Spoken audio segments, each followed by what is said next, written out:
Halo, Assalamualaikum warahmatullahi wabarakatuh. Selamat pagi semuanya. Kali ini saya akan membuat video mikro. Mohon maaf, kita tidak bisa online meeting pada minggu ini karena di kampus itu lagi banyak persiapan untuk kegiatan internasional. Jadi eh, agak padat gitu kegiatannya. Untuk menyesuaikan satu dosen yang panitia dengan dosen yang lainnya itu agak sulit. Jadi apabila ada pertemuan saya harus ikut dan jadi saya buatkan video ya. Untuk minggu ini jadi move on dari yang minggu sebelumnya di matematika, bahwa sebelumnya itu kan kita bahas mengenai linier. Kalau linier itu berarti grafiknya itu berupa garis lurus. Nah, sekarang kita mau belajar penerapan ekonomi di hubungan nonlinier. Kalau di hubungan nonlinier itu pangkatnya lebih dari satu, jadi x kuadrat, 3x kuadrat, gitu-gitu. Kemudian nanti bentuk kurvanya itu bisa parabola, bisa melengkung, yang pasti bukan garis lurus, gitu ya. Secara konseptual sama, jadi seperti mengulang saja, hanya kurvanya yang berbeda, gitu. Yang pertama kita sama membahas mengenai penerapan ekonomi, tapi pajak dan subsidi kayaknya tidak kita pelajari ya di sini. Jadi kita di hubungan nonlinear ini akan mempelajari keseimbangan pasar, HID sama dengan HS, kemudian ada fungsi biaya. Yang pertama itu. Nanti ada fungsi penerimaan dan lain-lain. Sebenarnya di hubungan linear kita belum selesai sepenuhnya. Ada apa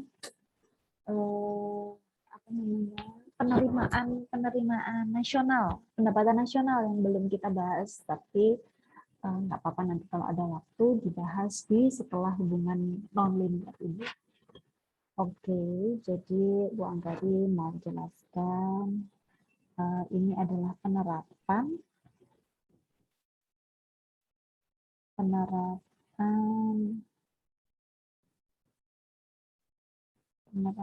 ekonomi dengan hubungan non linear. Konsepnya sama sih. Yang pertama kita akan pelajari mengenai keseimbangan pasar.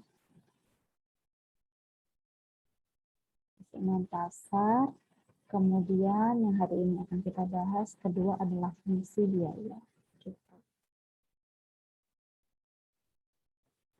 Keseimbangan pasar sama, QD sama dengan QS, sama seperti yang di hubungan linear kemarin. Kemudian kalau fungsi biaya nanti kita akan pelajari banyak sekali. Yang pertama kita akan pelajari mengenai biaya tetap, ada juga biaya variabel, biaya total. Jadi gini, kalau biaya tetap itu adalah biaya-biaya yang dikeluarkan oleh suatu perusahaan atau produsen untuk memproduksi suatu barang dalam jumlah yang tetap atau pasti. Jadi berproduksi berapapun dalam kapasitas tertentu itu biayanya tetap atau sama, gitu ya. Kemudian biaya variabel itu biaya yang mengikuti banyaknya produksi, seperti misal kayak jualan donat ya, tepungnya itu berapa kilo, mengikuti berapa donat yang akan dibuat gitu. Kemudian mesesnya berapa kilo, kemudian gulanya berapa kilo, bisa gitu. Itu biaya variabel, biaya yang berubah-ubah mengikuti jumlah barang yang akan diproduksi gitu. Saya tulis ya. Jadi yang pertama adalah ada komponen biaya tetap. Biaya tetap atau fixed cost, FC ya, fixed cost. Nah, ini di dalam matematika karena dia tetap, dia bertindak sebagai konstanta.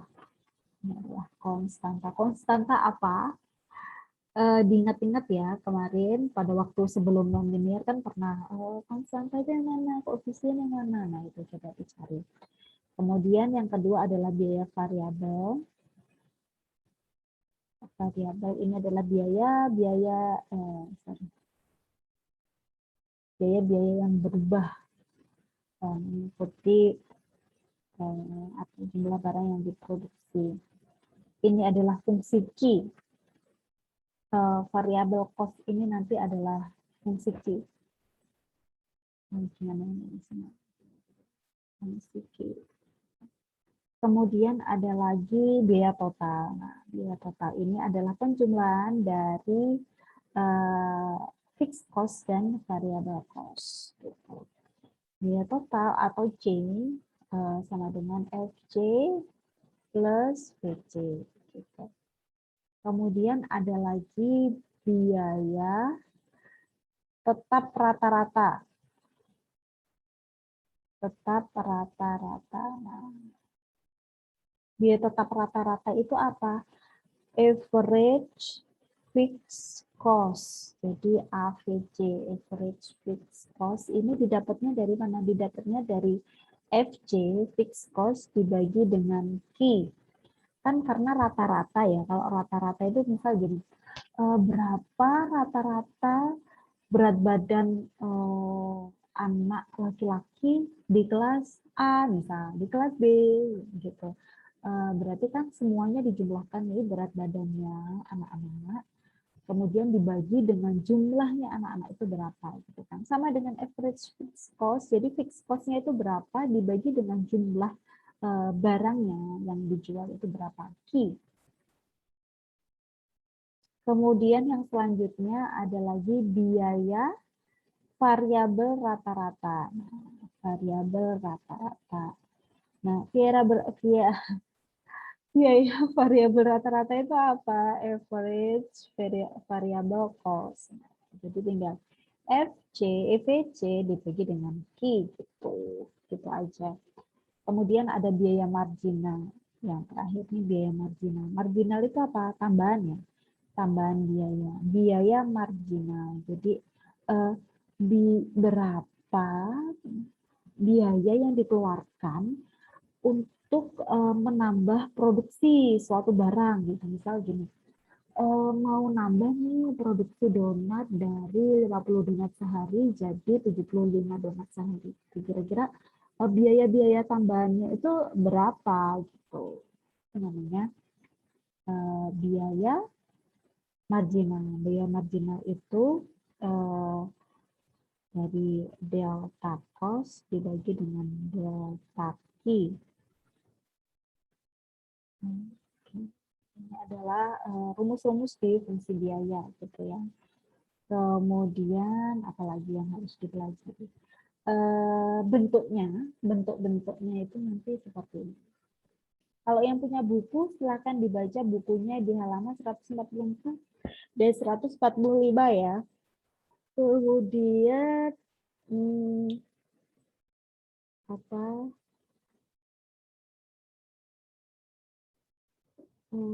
nanti bentuknya di hubungan nonlinear ini contohnya seperti ini. Ini contoh. Misal C sama dengan fungsi C. Aki ini belum ada angka Q kuadrat min B Q plus C gitu. Ini bentuknya. Nah, kemudian C ini apa? Nah, dia berdiri sendiri. Dia adalah konstanta yang merupakan komponen biaya tetap. Kemudian ini,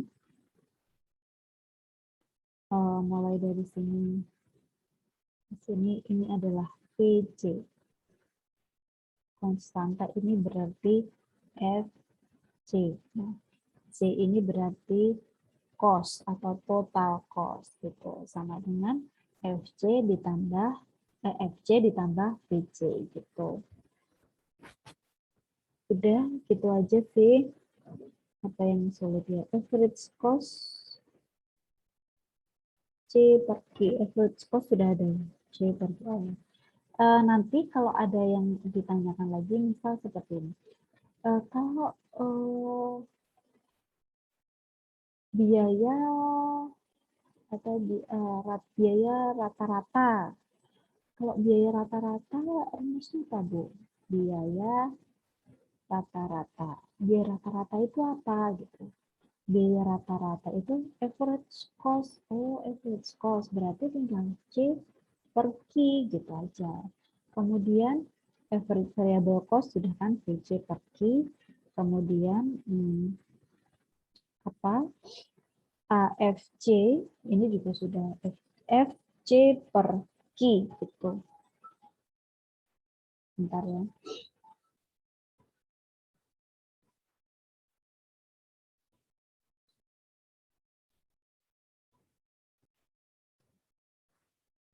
Oke, sudah, maaf. Ya, tadi ada sebentar. Ini ya, jadi apa? Intinya ada di sini. Kalau apa hubungan nonlinear itu, jadi coba kalian pahami betul-betul. Saya ingin sebenarnya ngajarin kalian gambar kurva, tapi bisa nggak ya seperti ini? Nggak apa-apa deh. Kita latihan soal dulu aja ya. Coba kalian kerjakan di hubungan nonlinear di buku, nanti dikumpulkan mengenai sampai fungsi biaya. Nanti ada lagi fungsi penerimaan gitu, fungsi penerimaan dan ada fungsi produksi juga. Itu sih. Coba nanti dikerjakan dulu apa soalnya. Saya berikan contoh deh. Contohnya ini. Ini saya clear dulu ya. Jadi misal ada soal fungsi permintaan akan suatu barang ditunjukkan oleh persamaan. Apa sih yang diketahui gitu kan? Yang diketahui adalah fungsi permintaan suatu barang. Fungsi permintaan suatu barang ditunjukkan oleh persamaan QD.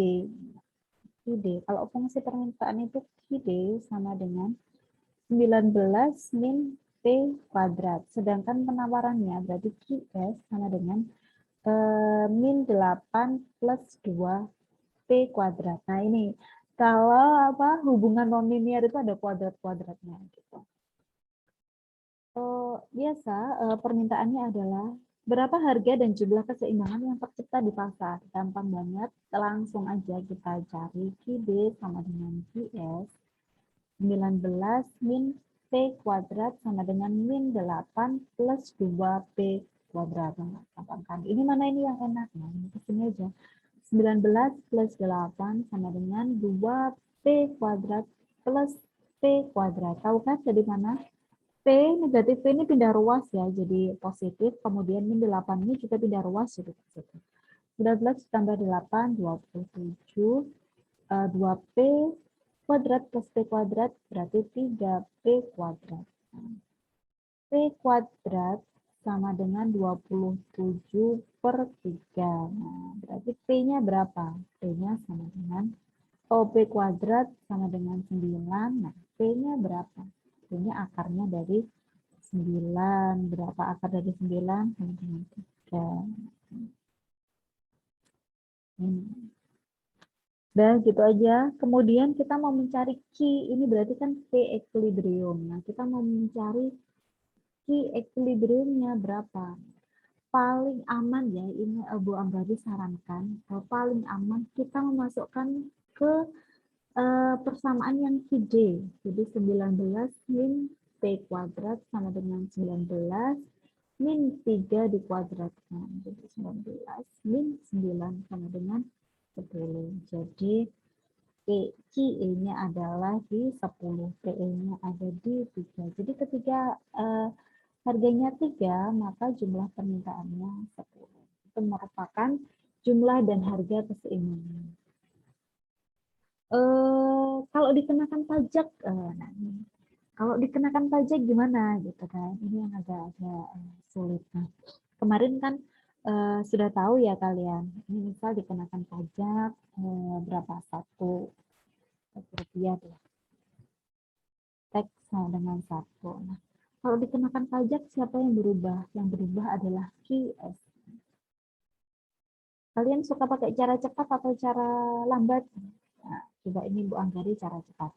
QS sama dengan min 8 plus 2P kuadrat. Nah, kalau teks, berarti kalau cara cepat, dia dikurangi di bagian P-nya.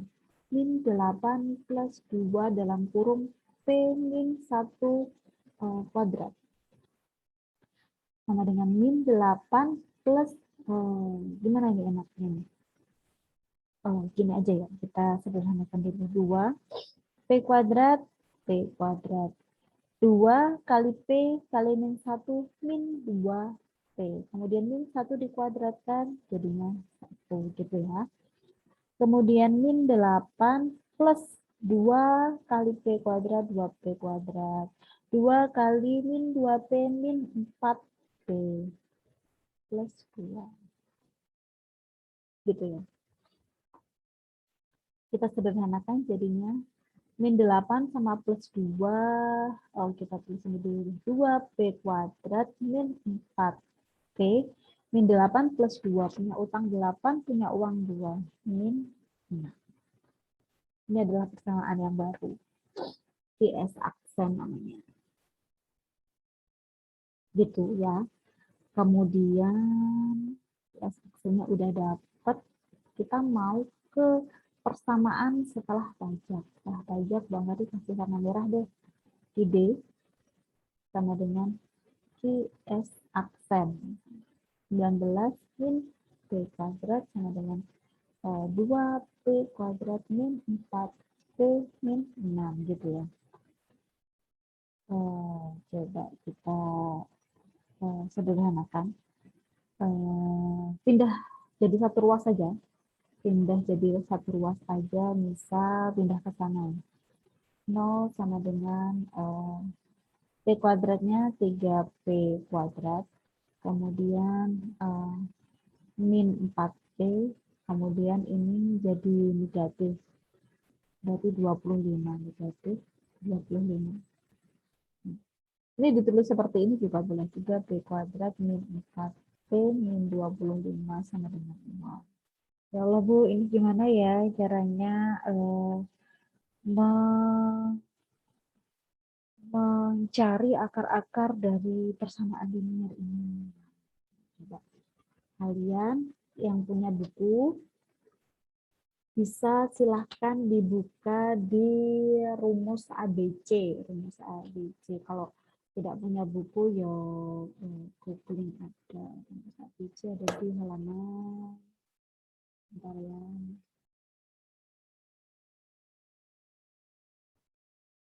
Tadi kan biar bukunya bisa dibuka-buka dan dicari bahwa di situ itu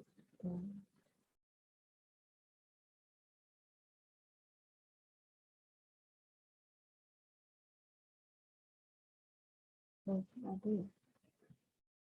Rumus ABC. Ada kok, cuma Bu Anggari kelewat kayaknya.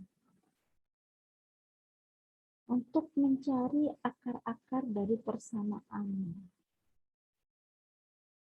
Oke,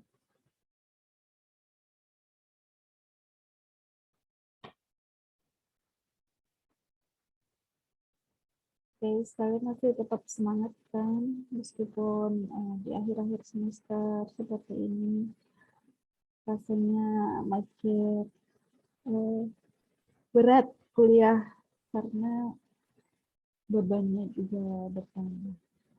Saya belum nemu ya, terlewat ada kok apa di buku. Entah nanti kalau yang kamu silakan kabarin Bu Anggari ya. Kalau belum nemu, silakan kalian googling aja, cari rumus ABC itu pasti ada. Kita mau mencari akar pertama dan akar kedua. Gitu. Biasanya ada 2 akar dari rumus ABC itu.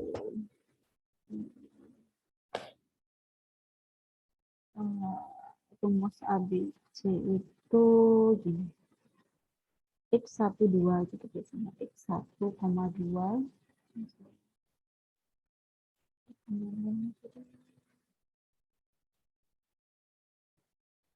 X 1,2 sama dengan min B, B plus minus gitu. Akar B kuadrat min 4AC. Tahu ya, wis pokoknya gitulah. Daripada buang dari terus. Tapi nanti kalian enggak.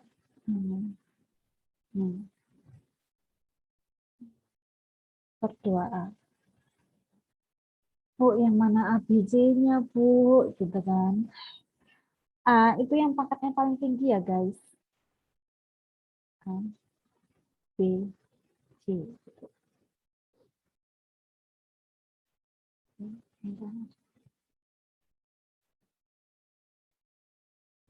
Kemudian cukup nggak ya min B. Nah, ini kan min berarti jadinya plus 4 plus minus akar B kuadrat. Berarti kan min 4 kuadrat, jangan lupa. Min 4 kali A-nya 3 kali C-nya min 25. Per 2 kali A. 2 kali 3. 4 plus minus. Aduh, ini nanti kalau nggak cukup gimana? Min 4 kuadrat. 16. Min kali min jadinya plus. Kemudian min 4 kali 3 min 12 dikali min 25. Itu nanti apa? Jangan sampai ini ya, apa? Tandanya itu loh, jangan sampai kelewat. Jadi misal ini min 4 kali 3 berarti kan min 12. Min 12 dikali min 25 itu kan 300. Jadinya plus 300. Jadi bismillah juga nih Bu Angga ini ngitung-ngitung benar apa salah gitu kan. Jadi kamu nanti coba hitung ya. Ini pertama, ini akar yang pertama. Akar yang pertama itu misal 1 sama dengan 4 plus akar 316 per 6. Nah, Bu Anggari di sini aja ya. Yang penting kalian perhatikan, paham kok.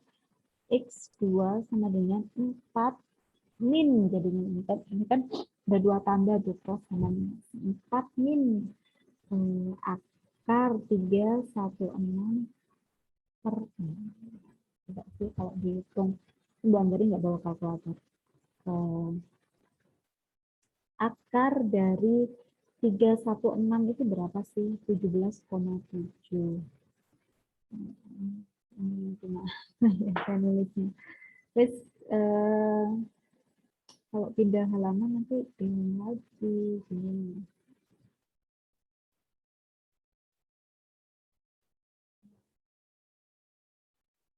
Ya. 4 plus akar 316 itu 17,7 misal per 6.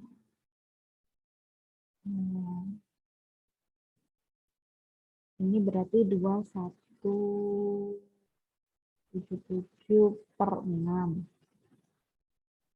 sama dengan 3,6. Ini gimana ini? 4 dikurangi 17,7 per 6. Nah, jadinya berapa? 4 min 17,7 sama dengan terus dibagi 6. Min 1,7. Misal seperti itu. Nanti apa ya? Semuanya itu biasanya tergantung koma-komanya, tergantung kalian nulis koma-komanya. Misalnya kan Bu Anggari satu angka di belakang koma. Kalau kalian mau nulis dua angka di belakang koma boleh, nggak apa-apa. Dan akar mana yang kita pilih? Akar yang kita pilih adalah akar yang positif, gitu ya. Jadi kita kan mencari akar apa sih ini tadi? Akarnya P ini. Kita mau mencari nilainya P ini berapa. Kemudian ketemu kan? Ketemu dua angka, satunya negatif, satunya positif. Nah, gitu. Kemudian mana yang kita pilih? Yang kita pilih adalah yang positif karena harga itu tidak mungkin negatif. Harga 0 itu masih mungkin ya. Harga 0 itu gratis tandanya. Tapi kalau harga negatif itu sudah tidak kita tidak ada. Jadi yang kita pilih akarnya adalah 3,6. Kemudian ini sudah ketemu ya. Saya clear dulu. T berarti kan 3,6 setelah kena pajak. Kemudian Q-nya berapa? Saya sarankan Q-nya tetap ya pakai QD. Kita masukkan. QD yang paling awal tadi 19 min T kuadrat sama dengan 19 min 3,6 kuadrat. 3,6 kuadrat berapa guys? Ya, saya hitung.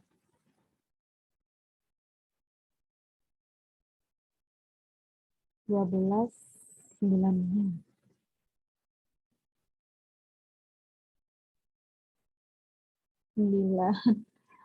Aduh, jadi jelek deh. Ini 9. Jadinya 6,6. Ini adalah key equilibrium setelah pajak. Ini key equilibrium. Jadi setelah pajak harganya itu naik. Tadi kan harganya 3 ya. Coba nanti kalau kalian udah nulis, harganya sebelum kena pajak itu 3. Kemudian harga setelah kena pajak itu naik jadi 3,6. Jumlah barang yang diminta awalnya 10, sekarang jadi turun. Jumlah barang yang diminta 6,04 ini. 6,04 ya. Dan angka apa? Berapa angka di belakang koma itu sangat mempengaruhi ya, tapi nanti nggak apa-apa. Kita bisa lihat benar-benar tidaknya itu dari apa? Hitungan. Jadi angka akhir nanti pasti mengikuti. Sampai sini. Ini belum lagi ya, belum ditambah lagi dari jumlah pajak yang diterima konsumen, jumlah pajak yang diterima produsen, jumlah pajak yang dibayarkan konsumen, yang dibayarkan produsen, dan yang diterima pemerintah. Sampai sini dulu, kalian coba ngerjakan satu soal aja ya, saya kasih soal. Oke, soalnya nanti saya share dulu. Video ini saya akhiri. Terima kasih. Semoga kalian paham. Kalau nggak paham, tanya di grup ya. Oke. Assalamualaikum warahmatullahi wabarakatuh. Halo, kok nggak bisa diakhiri? Oke.